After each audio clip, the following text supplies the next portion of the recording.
അത് അത് അന്ന് അന്ന് യേശുവയോട് ആവശ്യപ്പെട്ടിട്ട് ഈ സാക്രിഫൈസ് ചെയ്യണതിൻ്റെ മുതൽക്കൂട്ടിന് വേണ്ടി തുടക്കത്തിൽ 2 പേരെ ഉയർപ്പിച്ചിട്ടുള്ളൂ. അത് ആവശ്യപ്പെട്ട് പോയിട്ടാണ്. തന്നെ പോയിട്ട് ഭയങ്കര ഒരു ഇതിൽ ഇരിക്കുന്നവനോട് സാക്രിഫൈസിന് മുന്നേ ജയറോസിൻ്റെ ശതാധിപൻ്റെ മോള് ഉയർപ്പിക്കാനും ജയറോസ് എന്ന് പറഞ്ഞായിരുന്നു. പിന്നെ ലാസർ അതൊരു എക്സാജറേഷനാണ്, കൃത്രിമമായാലും അത് പറഞ്ഞു വെച്ചിട്ട് ചെയ്യണ കാര്യങ്ങളാണ്. ലാസർ ഉറ്റ കൂട്ടുകാരൻ മരിയ മർത്തയുടെ അവർ അളിഞ്ഞ് 6 ദിവസമായി. അതില്ലെങ്കിൽ അപ്പം തന്നെ വന്ന് ഉയർപ്പിക്കണ്ടേ? 6 ദിവസം കഴിഞ്ഞിട്ട് കൂട്ടുകാരനെ കാണാൻ വരുന്നതാണ്. അല്ലെങ്കിൽ അത് ഓർക്കണം, കൂട്ടുകാരനെ അല്ലെങ്കിൽ ആദ്യത്തെ ദിവസം തന്നെ കാണാൻ പോകണം, അവർ ഉയർപ്പിക്കണ്ടേ? ഇല്ല, അതൊക്കെ എഴുതിയിട്ടുള്ളതിൽ 6 ദിവസം കഴിഞ്ഞിട്ട് അളിഞ്ഞ ശരീരത്തിന് ആവശ്യപ്പെട്ട് പറഞ്ഞിട്ടാണ് പോകുന്നത്. അല്ലാണ്ട് ആവശ്യപ്പെടാണ്ട് എഴുന്നേൽക്കെന്ന് പറഞ്ഞാൽ അങ്ങനെ പറഞ്ഞാൽ ആരും എഴുന്നേൽക്കാനും പോകണില്ലേ, അത് തലയ്ക്ക് സുഖമില്ലാന്ന് വിചാരിക്കും. അതിൻ്റെ ആവശ്യമില്ല, തലയ്ക്ക് സുഖമില്ലാന്നല്ല, ഇനി വരാനുള്ളത് 300 വർഷം എക്സ്ട്രാ കൂട്ടിക്കിട്ടണ ആയുസ് അല്ലെങ്കിൽ ലോങ്ങവിറ്റി, അതിനാണ് നിത്യജീവൻ എന്ന് പറയുന്നത്. അതിന് വേണ്ടി വരുന്നതാണ്. അല്ലാണ്ട് റിപ്പീറ്റഡ് സാക്രിഫൈസ് തക്കപ്പിച്ച സാലറിക്ക് ചെയ്യണതില്ല. തിരിച്ചൊന്ന് പ്രതീക്ഷിക്കാണ്ട് ചെയ്യുന്നത്, തിരിച്ച് പ്രതീക്ഷിക്കാണ്ട് ഒറ്റ ഒരു ബലി ചെയ്തത് ഒരു രീതിയിൽ വന്നത്. എന്ത് കളിയാക്കിയാലും എന്തുണ്ടാക്കിയാലും സ്ട്രെങ്ത്തിൽ ഒരു തേജസ്സോടെ വരുന്ന രീതിയാണ് പറയുന്നത്, അന്നും ഇന്നും. അപ്പോഴത്തെ കാര്യമല്ല ഇപ്പോഴത്തെ കാര്യം. അതുകൊണ്ട് തന്നെ പറഞ്ഞ ആവശ്യപ്പെട്ട് ചെയ്യണതിനാണ് കാര്യം. ആവശ്യപ്പെട്ട് ചെയ്യണതിനാണ് ഒരു കാര്യങ്ങൾ സംഭവിക്കുന്നത്. ഒറ്റ വാക്ക് പറഞ്ഞോളൂ. നൊന്തിരിക്കണതും സ്ട്രെങ്ത്തിലിരിക്കുന്നതും ഉള്ള സാമ്യതയിൽ രണ്ടും മികവിലൂടെ ചേർന്ന് പോകുമ്പോഴാണ് വരുന്നത്. അപ്പോൾ അതിലെന്താണ് പറയണേ? ജസ്റ്റ് ഇങ്ങനെ പറയണം, നിങ്ങൾ ജീവനുള്ള ദൈവത്തിൽ യേശുവയിലുള്ള സൗഖ്യം, അല്ലെങ്കിൽ നിങ്ങൾ ജീവനുള്ള ദൈവത്തിൽ യേശുവയിലുള്ള സ്വർഗത്തിലുള്ള ഉയർപ്പിൽ നിങ്ങൾ പ്രതീക്ഷിക്കുന്നുവോ അത് ചോദിച്ചാൽ മതി. ഇന്ന് ധ്യാൻ സ്വർഗത്തിൽ എഴുന്നേൽക്കും. ആരും പരിഭ്രമിക്കേണ്ട ആവശ്യമില്ല. ജീവനുള്ള ദൈവത്തെ സ്തുതിക്കുക, ആരും പരിഭ്രമിക്കേണ്ട. ഇന്ന് ധ്യാൻ സ്വർഗത്തിൽ ഉയർത്തെഴുന്നേൽക്കും. അതിനുണ്ടെങ്കിലും അവർ ദൂരെയുള്ളപ്പോഴല്ല, അടുത്ത് വരുമ്പോൾ അതിനെക്കുറിച്ച് ആവശ്യപ്പെട്ട് വരണം ചെയ്യുമ്പോഴാണ് ചെയ്യണത്. അതുകൊണ്ട് ഈ ജീവനുള്ള ദൈവത്തെ സ്തുതിക്കുക എന്ന് പറയുമ്പോൾ ആ കണക്കും മണിക്കൂറും തീയതിയും ആ കാൽക്കുലേഷനും മാത്സും ആർക്കും അധികം അറിയില്ല. അറിയണ പോലെ വന്നിട്ടുണ്ട്. പക്ഷേ അത് ഇപ്പോഴത്തെ പിള്ളേരും അന്ന് ഈശ്വരനെ കാണാത്തതുകൊണ്ട് ഫേസ് അന്ന് യഹൂദിയരുടെ ഇതിൽ പടം വരച്ച് ആരാധിക്കണ രീതിയില്ല.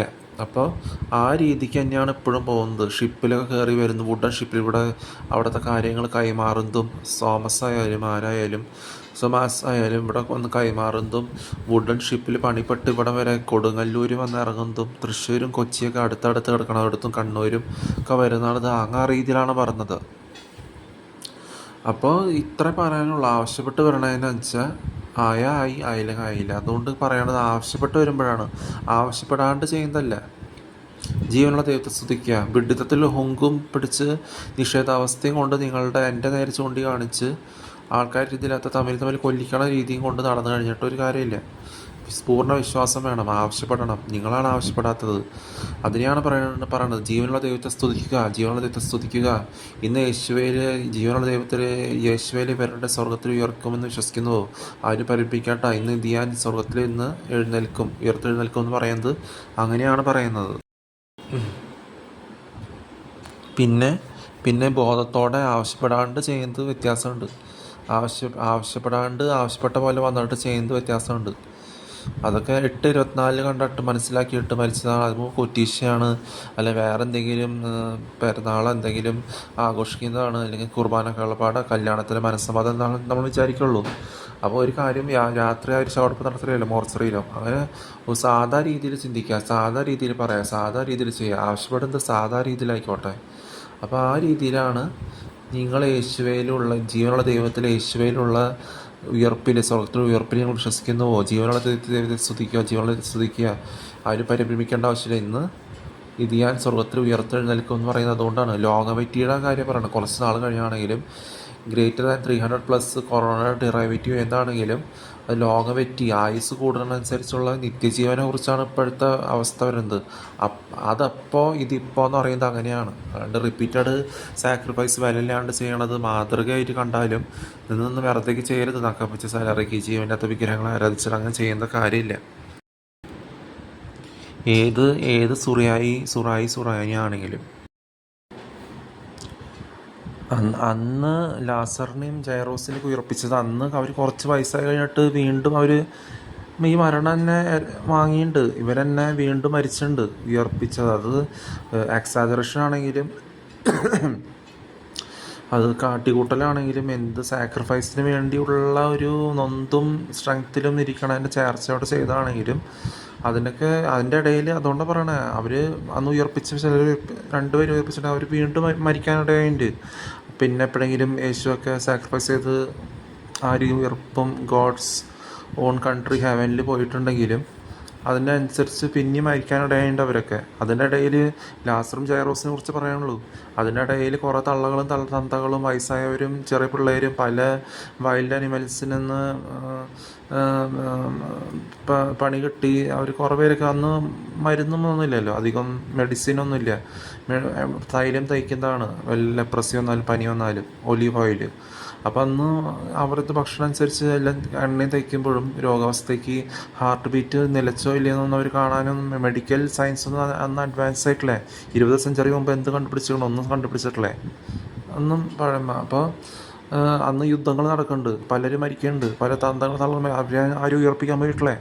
അപ്പോൾ അതനുസരിച്ച് ഇനിയൊരു മെഡിക്കൽ സയൻസും അതിനനുസരിച്ച് 300 വർഷം ലോങ്ങവേറ്റീവ് കിട്ടണതും ഡെറൈവേറ്റീവ് അതൊക്കെ വരുമ്പോഴാണ് കൊറോണ ഡെറൈവേറ്റീവ് ആവാം. 300+ അല്ലെങ്കിൽ 200+, 400 വർഷം കൂടെ ഇപ്പം തന്നെ നടക്കണമെന്നില്ല. അപ്പോഴാണ് 2000 വർഷം കഴിഞ്ഞിട്ട് ലോങ്ങവേറ്റീവ് നിത്യജീവനുള്ള കാര്യങ്ങൾ വരുന്നു. ഇപ്പം തന്നെ എല്ലാവരും സ്പേസിൽ പറന്ന് നടക്കാനും എല്ലായിടത്തും അവിടെ വരെ എത്തിയുണ്ട്. വേറൊരു ഭൂമി കണ്ടുപിടിക്കാനുള്ള സമയം വരെ എത്തിയുണ്ട്. അപ്പോൾ അതിൻ്റെ ഒരു സമയത്തിന് എത്തേണ്ട സമയത്ത് അതിനുള്ള ഒരു വേർഡ് അനുസരിച്ച് വാക്കനുസരിച്ച് പറയണനുസരിച്ച് കാര്യങ്ങൾ വരണതിൻ്റെയും ചെയ്യണതിൻ്റെയും അതിനുള്ള സ്ട്രെങ്ത്തിൽ ചെയ്യണതിൻ്റെയും ശോഷിച്ചത് കൈവരിക്കാണ്ട് സ്ട്രെങ്ത് ഉള്ളത് കൈവരിക്കണ രീതി വരുമ്പോഴാണ് എല്ലാം നിവർത്തിപ്പെടുന്നത്. എല്ലാം നിർവഹണം, കൃത്യനിർവഹണം എല്ലാം കൂടി പൂർത്തീകരിക്കപ്പെടുന്നത്, എല്ലാം മനസ്സിലാക്കി വരുന്നത്. അപ്പോൾ മനസ്സിലാക്കാതെ പിന്നെ അത് യേശു അല്ല എന്ന് പറഞ്ഞിട്ട് കാര്യമില്ല. അതുകൊണ്ടാണ് യേശു പറഞ്ഞത്, നിങ്ങൾ എന്നെ ഓർത്ത് ഇങ്ങനെ നാടകം കളിക്കണ പോലെ ഞാൻ പോയിക്കൊണ്ടിരിക്കുമ്പോൾ കുരിശ് മരണത്തിന് പോയിക്കൊണ്ടിരിക്കുമ്പോൾ എന്നെ ഓർത്ത് നിങ്ങൾ കരഞ്ഞും കാണിക്കേണ്ട കാര്യമില്ല എന്ന്. ഇനി ഒരു വലിയ യുദ്ധം വരാൻ പോകുന്നുണ്ട്, പലസ്തീനും ഇസ്രായേലും അടുത്തടുത്തല്ല കിടക്കണേ. അപ്പോൾ അതിനോർത്ത് കരയുവിൻ. അതിൻ്റെ ഇടയിൽ പലതും നടക്കാൻ പോകുന്നുണ്ട്. പലരും കൊല്ലപ്പെടും, അപഹരിക്കപ്പെടും, പല രീതിയിലും പീഡിപ്പിക്കപ്പെടും. പലരും പുരുഷാരവും ആണുങ്ങളും സ്ത്രീകളും മക്കളും കുഞ്ഞുങ്ങളൊക്കെ. അപ്പോൾ അതിനോർത്ത് കരയുവിൻ. ശരിക്കുള്ളത് വരണതിൻ്റെ രീതി, സ്ട്രെങ്ത്തിൽ വരണ രീതി, വാക്കനുസരിച്ച് വരണ രീതിക്കാണ് സന്തോഷം കാണേണ്ടത്.